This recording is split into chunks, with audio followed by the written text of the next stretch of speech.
From the nation's capital in Washington, D.C., Cole on Congress.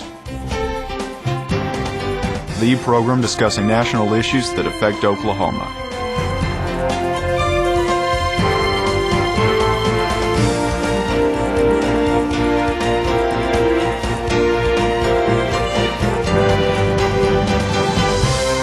Your host, U.S. Representative Tom Cole. Thank you for joining me today for another edition of Cole on Congress. Today we're privileged to have with us as a special guest Congressman Mac Thornberry. Mac's a fifth-generation Texan representing the sprawling 13th district that encompasses the west majority of the Texas Panhandle. He and I both serve on the House Armed Services Committee, but Mac is also a member of the Permanent Select Committee on Intelligence. He served his constituents proudly for over 13 years, during which he shaped some of the most significant intelligence and security legislation of our time. For example, months before the devastating attack of 9/11, Congressman Thornberry introduced a bill to create a new Department of Homeland Security.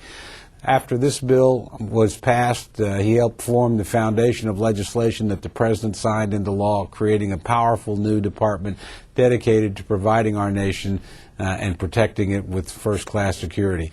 Mac has truly worked to create a safer and stronger America, and I'm proud to have him here on our show today. Welcome, and good to have you. Thanks, Tom. Now, I got to say, up front, you are a Texas Longhorn fan, so my folks need to understand that. Take it with a grain of salt. That's right. We liked the last year or two, but we're not too happy about the couple before that. So hopefully we'll see you in October in the Cotton Bowl. Absolutely. But when you're not rooting for those fierce Texans protecting their own goal line, you're pretty good at protecting the United States of America. Tell us what got you first involved in politics, and particularly with a special focus on military and security affairs. It's a strange thing, and I don't know the answer. My family has not been involved in politics in any way. My family have always been cattle ranchers for several generations. But something about growing up, as I did, spending a lot of time in the pickup with my grandfather, where he would tell me what the government would and would not allow him to do, made me realize that somebody a long way away was making decisions that affected us. And so from an early age, I have been involved in, or interested in political stuff, but especially national security. I think clearly, as most of us do, it's the first job of the federal government to defend us. And I've been very fortunate to be able to spend most of my career in politics working on those sorts of issues. Well, you know, the commitment of Texas to the security of the country is something that's not widely known, or not as widely known as it should be. I remember reading something that something like 17 or 18% of the United States Army is literally Texas born and bred, which is an extraordinary statistic.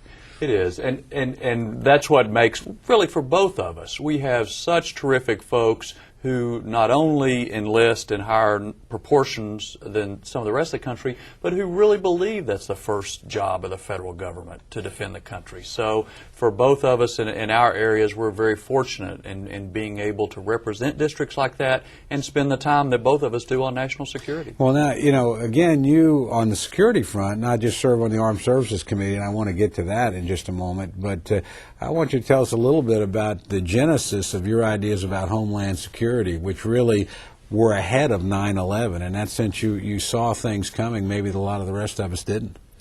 Well, early on when I came to Congress, I was very interested in the proliferation of weapons of mass destruction. At that time, as the Soviet Union was falling apart, we were just beginning some federal programs to make sure that fissile material that people used to make nuclear weapons with didn't get in the wrong hands. So that was a concern. You look around the world and you see, and at that time you saw bombings, of course, in the Middle East, but even attacks in Japan on the subway system. So it seemed to me that it was somewhat inevitable that terrorists would come here, and the terrific danger would be if they would use nuclear or biological, perhaps chemical weapons against us.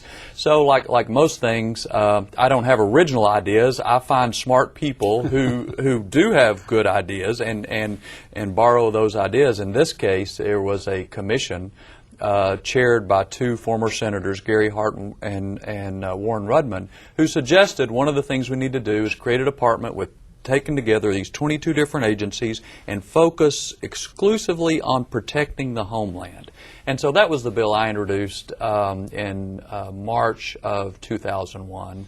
Turned out a little different than I expected, but that was the purpose, is to try to protect us from these people who wish to harm us. Well, we're now several years into the creation of the Department of Homeland Security, and again, you're very knowledgeable about this. How would you assess how we've done so far in terms of creating really an incredibly large agency that is very difficult to integrate all these different functions into?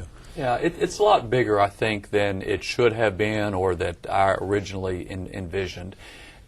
Having said that, to step back and to have gone this many years without a successful terrorist attack against the homeland in the United States is an enormous accomplishment, not just for this department, but for the government as a whole. Sometimes I think we take that for granted and we think the danger has passed, but it really hasn't. You know, the department, it's been frustrating. I knew that the easy part would be Congress passing a law. The hard part is to actually implement it, to bring these different organizations together and make them one, and then do their job day to day, whether it's at the border or in our airports or in other places. And like a lot of government reorganization, I think it's been frustrating, too slow. Congress, I don't think, has done our job in helping guide it the right way. So we should never be satisfied, but at the same time we ought to appreciate those folks who do risk their lives to help keep us safer. I think the point you make about there being no attacks since 9/11 is really one that I worry that we've forgotten as a country. We've sort of migrated away from this. We take it for granted. I don't know a person in the United States of America that on the morning of September the 12th, 2001 would have thought we could go over 6 years now without another incident in the continental United States. It's an extraordinary record of achievement that the President and the Department and, as you say, thousands of dedicated professionals deserve a lot of credit for. Absolutely, but that success shouldn't let us forget that there are still a lot of folks who are plotting and planning on how to come here in and attack us in an even more spectacular fashion. And so that's why I think not only the Department of Homeland Security, our intelligence agencies, our military, what's going on in Iraq, Afghanistan, around the world is so important to the lives of our people here at home. It's not just about what happens over there, it's about keeping our folks safe. Well, as a member of the Intelligence Committee, you probably have more insight into the range of threats that we're facing than all but a handful of Americans. I mean, you really do see more. I know I try to make a point of going and reading the classified versions of the National Intelligence Estimate and some of the accounts we have on failed attacks that have occurred that are classified. But again, very few people in the country are going to see as much as you do. So insofar as you can, with that classification problem in front of you, give our listeners and viewers some idea of the range of potential threats that you think are still out there and that are particularly acute for our country.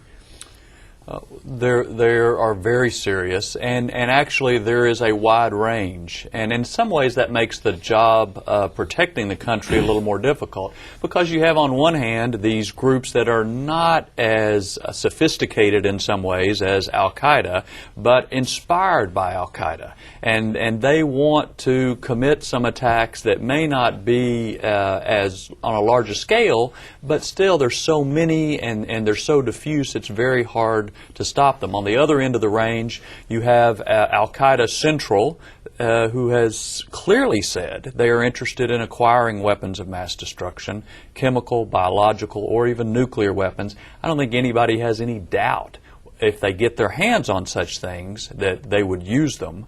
And then you have the whole range in between of people who continue to plot and plan to kill as many Americans, sometimes Europeans, as possible. So as you mentioned, we have been lucky and we've been good, and we've stopped a number of attacks along with allies who have worked with us. But we can't count on that keeping us safe indefinitely. We have to continue to try to get better in all facets of national security, intelligence, homeland security, defense, the whole range. Well, let's talk about defense, because again, like a good Texan, you always know you got to have a good offense as well as a good defense. And again, our viewers and listeners may not know this, but you really are, again, one of the experts in the United States Congress on defending the country. You're a senior member of the House Armed Services Committee, may well be the ranking Republican member on that committee in less than a year, since we've got some retirements up along that top bench. So you've seen the American military go through quite a transformation since your arrival as a junior member on that committee and now as a very senior member. What are the big changes that you've seen in your time, and where do you think we're headed in defense policy in the years ahead? A broad and difficult question. You know, one of the things is the military, particularly the Pentagon, is like a lot of other big organizations, and that it's hard to change. People use the analogy of like a big battleship. It takes a lot of time and distance and effort to get it to change just a little bit.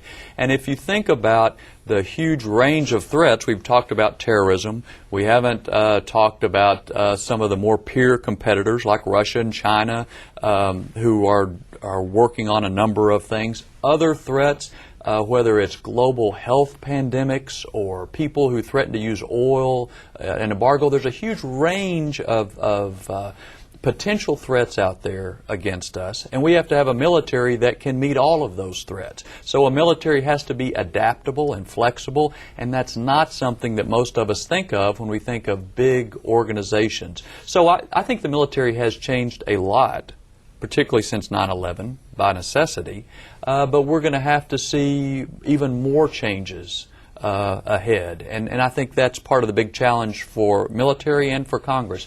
Let me give you one example. Every day, the United States is attacked in many ways through the Internet. And most of us think, well, that's not too serious. But in fact, there are folks not only trying to steal secrets, but perhaps to manipulate various industrial facilities, to threaten our financial system. It is a modern way of attack. The military is gearing up to deal with it, defend us like they do other things. But to do so, it's going to have to change. It's some new challenges to it. So that's just one example of some of the new threats that our wonderful folks in the military have to be ready to deal with. And I think it's going to be a challenge for them, a challenge for us in Congress as we try to help make sure they have the tools and authorities they need to do that job. Well, you know, I think most Americans don't really realize that we're fighting two wars with a military that is about 40% smaller in terms of manpower than it was during the first Gulf War in 1991. Recently and when you arrived here, we literally were in a period of contracting the military, not only relative to the rest of the economy or government, but absolutely in terms of its size. We recently, in the last couple of years, have begun to reverse that. Can you address that a little bit, what you see happening in terms of increasing the size and where you think, looking ahead, we may need to go as a country in terms of right-sizing our military for the kinds of threats that we face today? Yeah, I think there's fairly widespread agreement we need more folks in the military. And we need them not just sitting behind a desk in the Pentagon. We need folks who can go out and about and do things. Part of the challenge is we can't do as we've done in this country in previous wars, take them in off the farm and go through 6 weeks of boot camp and have a soldier that is then deployable. As you know, you go firsthand and see what our folks do every day in Iraq. We have to have a very intelligent, very sophisticated man or woman who makes judgment calls, sometimes in a split second, about the danger of a threat coming up to them or how to deal with a certain situation. And it inspires you to see the quality of the folks in the military now. It's also a challenge as we grow the military. How do you keep that quality? One of the subcommittees I serve on oversees the Special Operations Command. We all agree we need more of those very high-end, very lethal Navy SEALs and the like.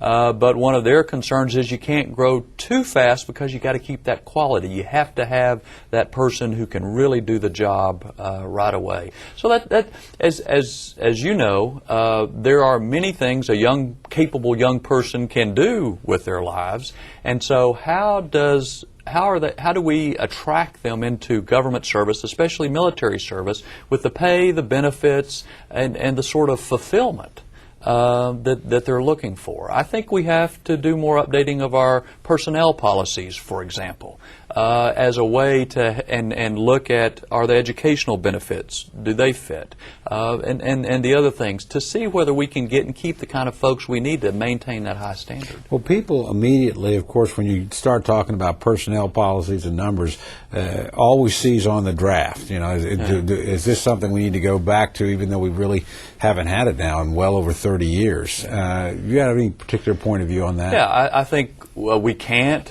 and we won't, and we shouldn't. As I mentioned, you're not going to just have vast numbers of people come in, teach them how to shoot, and say, okay, now you're a soldier. I think there are people who make a good point that some sort of mandatory national service would be a good thing for the country and a good thing for young people. But you do that for the country as a whole, not for a military recruitment purpose. What we have to have in the military, in every branch, are top quality folks. We're getting top quality folks, but we can't take it for granted with the number of people in the labor force and all of those other factors. We got to make sure that we have the right pay, benefits, and the sort of things we ask them to do fit. What are some of the things we've done in the last few years that have helped us attract and maintain that kind of quality? Well, we've had various bonuses and benefits that we have put on. There's been one here recently just focused on captains, for example, to try to make sure that those kind of mid-level officers are who are making a decision about whether to spend their career in the military and go the full 20-plus years, or to get out, maybe do something different. Try to encourage them to stay. But it's not just about pay and benefits. One of the concerns I have is the military's insistence on rotating people every 2 years makes it hard on families. And I'm not sure it's always the best interest of the country, just when somebody is learning their job, to rotate them out and send them somewhere else. So I think it's going to be important over the next few years for Congress and the military to step back, look and see if what we're doing makes sense, and see if that's what helps us get and keep the kind of military force we need in the future. Well, you know, it's axiomatic that Americans don't like long wars. I don't know who in the world does like long wars, but historically, we've been pretty adept at mobilizing quickly in a dangerous time, using really overwhelming firepower, particularly in the 20th century on most of the battlefields, and bringing a war to an end quickly. Obviously, we're in a very different kind of contest now with the kind of groups that you both study when you're on your intelligence committee duty, and then help us think through militarily how to deal with. How do you see the struggle with the terrorist forces that we face around the world going? I mean, is this something that could be solved in a comparatively short period of time? I don't think so, and I think we are not doing ourselves or our military folks any favors if we say we just have to do this and then it'll be all better. It's going to be a long struggle. Some of the military folks you talk with think that it's maybe 70 to 80% non-military. As far as what matters in this broader struggle. The rest of it are things like the conflict within Islam between the more radical, violent element like Al-Qaeda and the more moderates. But it also plays a role, the things that play a role are foreign assistance and the quality of life people have, and whether they turn to terrorism as in a sort of frustration.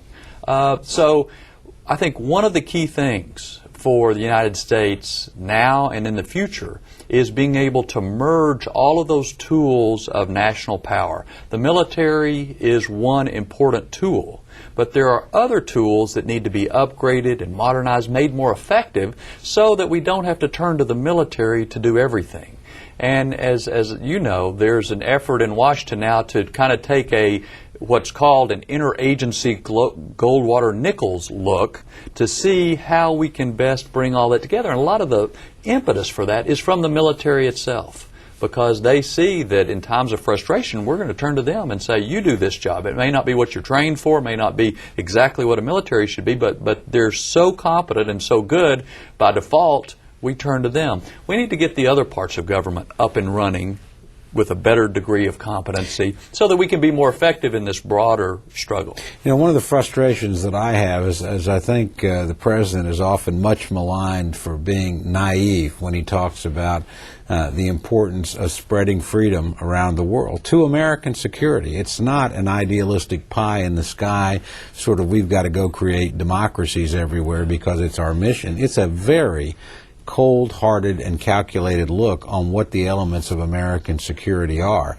And in that sense, I think he's grasped the essentials of the struggle in front of us in a way, quite honestly, that most of his critics haven't. Because when he talks about freedom and how important that is, I think back to my father, who was joined the Army Air Corps in southern Oklahoma in 1940. And if you'd have told him the day would come when the Germans and the French wouldn't fight one another, they'll hardly fight anybody else some days, it seems like to us now. But the point was, for America to be secure, it wasn't just enough to defeat the Germans, which we'd done once before earlier in the century. Fundamentally, Europe had to change, and Germany had to change. Same thing with Japan. It was not just a matter of winning a military confrontation, but it was a matter of what kind of Japan there would be. Now one of our close allies, now a cooperator with us around the world, security. That, too, would have been unimaginable to my uncle sitting in a Japanese prison camp in the 1940s. So we've done this before, but that, I don't know if you agree with me, I think that's really the nature of the challenge in front of us. I think it makes a huge difference. Democracies don't fight against one another. And if we can put some of these countries on the road toward their own kind of democracy, it doesn't have to look just like ours. But that helps our security nearly as much as anything we can do. I think the other key point to be made is what happens in other parts of the world affects us tremendously. If the Middle East, for example, makes it more if something happens there, makes it more difficult to export oil, then that drives up the cost of fuel for all the folks in Texas and Oklahoma, which is too bad that we don't have better energy policies. But if something happens in Asia, it affects our abilities of farmers to export. The world is more closely intertwined than ever before. And so what happens there affects us in security and in other ways. And the more that the rest of the world has democracies and stability, the better off we're all going to be. I think that's one of the, again, mistakes people make about thinking or forgetting who and what Saddam Hussein was. I'm not one of these people that believes the world would be better off with Saddam Hussein, in power in Baghdad, sitting on $100 a barrel oil, and probably in some sort of arms race, maybe even a nuclear arms race today with Iran. I think that's where we were headed, because he was certainly getting out of sanctions. And so while it's been tremendously difficult for the United States of America, I think we'll look back on the Iraq experience, much as we look back on the Korea experience today, as something that was hard and tough, and certainly very challenging, and where lives were lost that were tragic in losing them, but where the national security implications of success were very great and will pay off in real security for the American people moving forward. No, I think you're exactly right. And one illustration of how good things can spread is something we've seen in Iraq, where the folks in the western province decided to reject al-Qaeda. They lived under that situation where they would get their hands cut off if they were caught smoking, and all of that barbaric sort of justice that they bring out. They rejected it, and now throughout Iraq, You have tribes saying, we don't want those people here, and turning to help the Iraqis and the Americans to get rid of them. That's the sort of thing we hope spreads to other countries. People within the Middle East and the Muslim world itself saying, we reject that, and we're going to help people who want to try to stop you.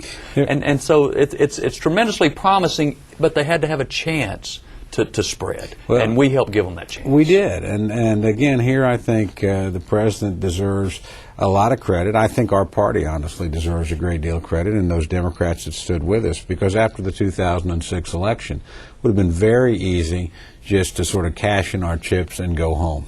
But the decision by the President to implement the surge, to adopt a new strategy, to put General Petraeus in charge, a very politically difficult decision against frankly, the opposition of the majority of Congress, may go down in the future as really one of the gutsy and great political calls of not just his presidency, but any president in the post-war era. I think that's true. And the challenge now for us is to take this firestorm, or this that is working well with the rejection of Al-Qaeda, and help it spread to other places. And that's where these other instruments of national power that we've been visiting about really come into play. The military has a role, but we need to make sure our foreign aid is more effective, our strategic communications is more effective, our diplomacy works better. That broad range of tools is going to be important for our security in years to come. Well, we've got just a little time left, and we've focused really on the immediate challenges, but you hinted in some of your earlier remarks about some of the peer competitors we have as well. The Chinese, which are now modernizing very rapidly, the Russians, who are now through their transition time and are a wealthy country and doing a little bit of saber rattling of their own now in Europe and in the Far East. Who do you see as our main competitors going forward, the countries that we need to not only have a relationship with, hopefully a partnership with, but have some concerns about their militaries as well? I don't think it's inevitable that we would be enemies with the Chinese, for example, or that we would go back to the Cold War with the Russians. On the other hand, we have to pay attention to what they're doing and be prudent about it. For example, we saw the Chinese not too long ago shoot a satellite out of the sky. We are so dependent on space in this country, that's a capability we need to be careful about. They're putting a lot more submarines in the water. That's something we need to pay attention to. So that's part of the challenge our military has going forward. We have to watch these big, wealthy countries as well as terrorists who can do a tremendous amount of damage really quickly. I was going to ask you about our shooting down of a satellite, but I know you'd have to kill me if you told me the truth as to whether or not that was a test or that was really what it was purported to be. But it was certainly an incredible exercise of American technical skill. It was a success, and it was a good thing. Well, Congressman, we're just about out of time, and I want to thank you for coming out today and being on the show. Appreciate very much your service in the United States House of Representatives and to our country. I've enjoyed this particular episode immensely because you're a neighbor, you're a competitor only in October, and you're a very good friend, and frankly, an incredibly a great asset to the United States of America on the House Armed Services Committee. So thanks for your service. Thanks for having me, Tom. You bet.